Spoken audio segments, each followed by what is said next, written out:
बिस्मिल्लाह रहमान रहीम। पुराम ਤੁਹਾਡੀ ਗੱਲ ਦੇ ਨਾਲ ਮੈਂ ਜਹਾਂਗੀਰ ਮਿਨਾਜ਼ ਤੇ ਅੱਜ ਜਨਾਬ ਇੱਕ ਤਾਂ ਤੁਹਾਨੂੰ ਦੱਸੀਏ ਕਿ ਇਲੈਕਸ਼ਨ ਦੀ ਜਿਹੜੀ ਗੇਮ ਪੈ ਗਈ ਉਹਦੇ ਵਿੱਚ ਤਿੰਨ ਬੜੇ ਜਿਹੜੇ ਕੰਟੈਸਟ ਕਰ ਰਹੇ ਨੇ ਬੰਦੇ ਜਿਨ੍ਹਾਂ ਪੋਲੀਟੀਸ਼ੀਅਨ ਨੇ ਇੱਥੇ ਬਣਨਾ ਹੈ ਵਜ਼ੀਰ ਆਜ਼ਮ।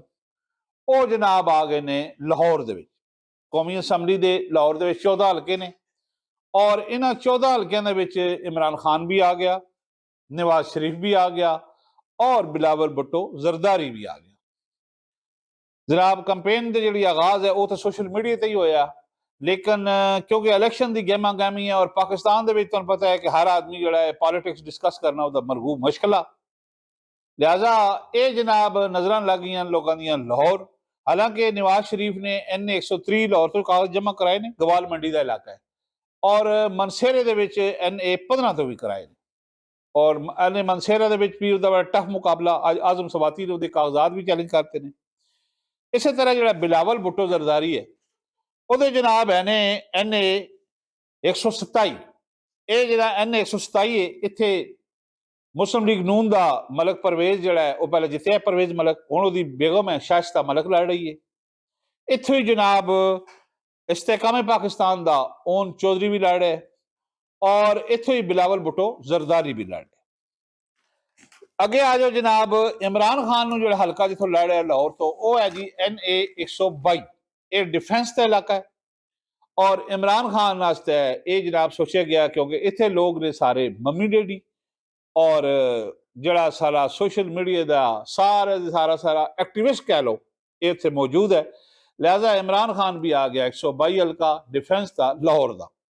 नवाज शरीफ भी आ गया, इमरान खान भी आ गया तो बिलावल भुट्टो जरदारी भी आ गया। हालांकि बिलावल भुट्टो जरदारी अपने सिंध चो भी लड़ है। इस तरह इमरान एन ए 95 मियाँ वाली तो लड़ है जो होम टाउन है और उत्थे उसकी पोजीशन बड़ी सही बताई जा रही है।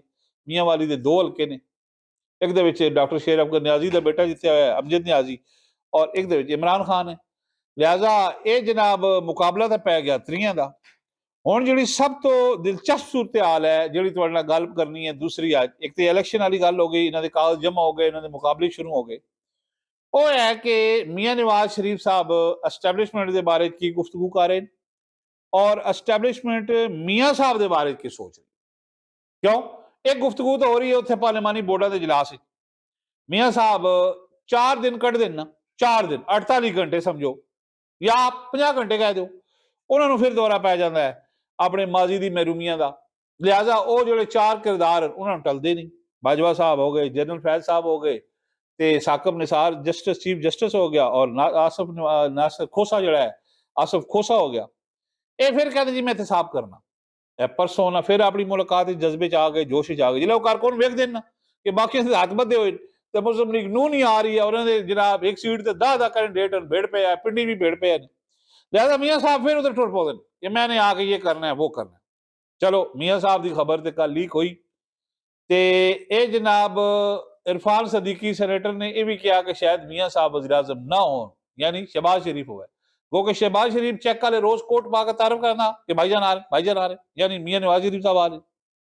लेकिन एक खबर अदरों ही निकली नहीं जाती उमरा जिथे खिताब हो रहे ना ए अपने पार्लिमानी बोर्डा के लोग उसे अपने जाते हैं टिकट लैन, मियाँ साहब उन्होंने अपना लैक्चर सुना देते माजी का।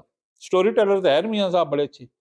लिहाजा एक गेम तो यह पई जो मियाँ साहब पाई, दूजी गेम पाई एस्टैब्लिशमेंट ने, वो भी अपने ताज ला के बैठे। तुहानू पता दुनिया की बेहतरीन एस्टैब्लिशमेंट है पाकिस्तान की, इन्होंने कोई अमरीका भी अंडर एस्टीमेट नहीं कर सकता, तुसीं मैं किस तरह कर सकते। इधरों खबर निकल रही हैं कि जनाब ये एस्टैब्लिशमेंट जरदारी ना बड़ी कंफर्टेबल है एज कंपेयर टू मियाँ नवाज शरीफ।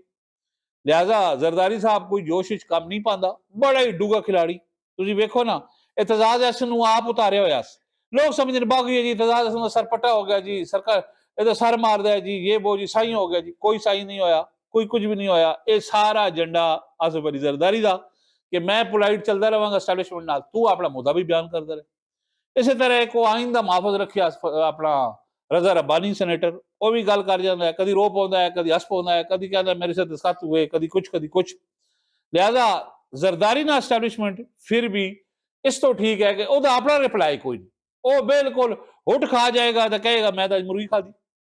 लिहाजा मियाँ नवाज शरीफ नूं दौरा 48 घंटे का टाइमिंग है। मैं दसिया जिस तरह तुम टैबलेट सॉफ्ट एंड खाओ एंटी एलर्जी तो डॉक्टर कहते हैं रात 9 बजे खानी, उसका नींद आ जाती है। जिस बंदे भी गला खराब जुकाम ਪਲਮਨੋਲੋਜਿਸਟ ਦਿੰਦਾ ਹੈ ਨਾ, ਸੀਨੇ ਦਾ ਮਾਹਰ ਡਾਕਟਰ ਜਿਹੜਾ ਹੁੰਦਾ ਹੈ, ਉਹ ਜਿਹੜੀ ਹੈ ਨਾ ਜਿਹੜੀ ਐਂਟੀ ਐਲਰਜੀ ਗੋਲੀ, ਉਹ ਕਹਿੰਦਾ ਜੀ ਰਾਤ ਨੂੰ ਖਾਣੀ, ਕਿਉਂ? ਉਹ ਤੋਂ ਬਾਅਦ ਬੰਦੇ ਸੋ ਜਾਣਾ। ਇਹ ਮੀਆਂ ਸਾਹਿਬ ਦਾ ਉਹਦਾ ਅਸਰ ਰਹਿੰਦਾ 8 ਘੰਟੇ 9 ਘੰਟੇ 10 ਘੰਟੇ ਗੋਲੀ ਦਾ। ਲਿਹਾਜ਼ਾ ਇਹ ਮੀਆਂ ਸਾਹਿਬ ਨੂੰ ਵੀ ਜਿਹੜੀ ਗੋਲੀ ਖਾਂਦੇ ਨੇ, ਫਿਰ ਇਹਨਾਂ ਨੂੰ ਇਹ 4 ਕਰੈਕਟਰ ਯਾਦ ਆ ਜਾਂਦੇ, ਇਹਨਾਂ ਦੇ ਪਿੱਛੇ ਟੁਰ ਪਉਂਦੇ ਮਾਜ਼ੀ। ਲਿਹਾਜ਼ਾ ਐਸਟੈਬਲਿਸ਼ਮੈਂਟ ਇਹਨਾਂ ਤੋਂ ਵੀ ਬੜੀ ਪਰੇਸ਼ਾਨ ਨੇ। ਹੁਣ ਪੱਤੇ ਲੱਗੇ ਨੇ ਉੱਥੇ ਸ਼ਹਬਾਜ਼ ਸ਼ਰੀਫ ਤੇ ਵੀ ਤੇ ਜ਼ਰਦਾਰੀ ਤੇ ਵੀ। ਇਹ ਤੁਹਾਨੂੰ ਅੰਦਰ ਦੀ ਖਬਰ ਦੇ ਦਿੱਤੀ ਨੇ ਬਚ ਬਚਾ ਕੇ, ਤੇ ਅੱਗੋਂ ਫੈਸਲਾ ਤੁਸੀਂ ਆਪ ਕਰ ਲਓ। ਇਹ ਜਨਾਬ ਤੁਹਾਡੇ ਨਾਲ ਗੱਲਬਾਤ ਕਰਨੀ ਸੀ। ਮੇਰੇ ਚੈਨਲ, ਸਾਡੇ ਚੈਨਲ ਜਿਹੜਾ M2M ਹੈ, ਇਸ ਨੂੰ ਸਬਸਕ੍ਰਾਈਬ ਵੀ ਕਰ ਦਿਓ, ਮੁਹੱਬਤ ਫਰਮਾਓ, ਸ਼ੇਅਰ ਵੀ ਕਰ ਦਿਓ। ਮੈਨੂੰ ਦਿਓ ਇਜਾਜ਼ਤ। ਅੱਲਾਹ ਹਾਫਿਜ਼।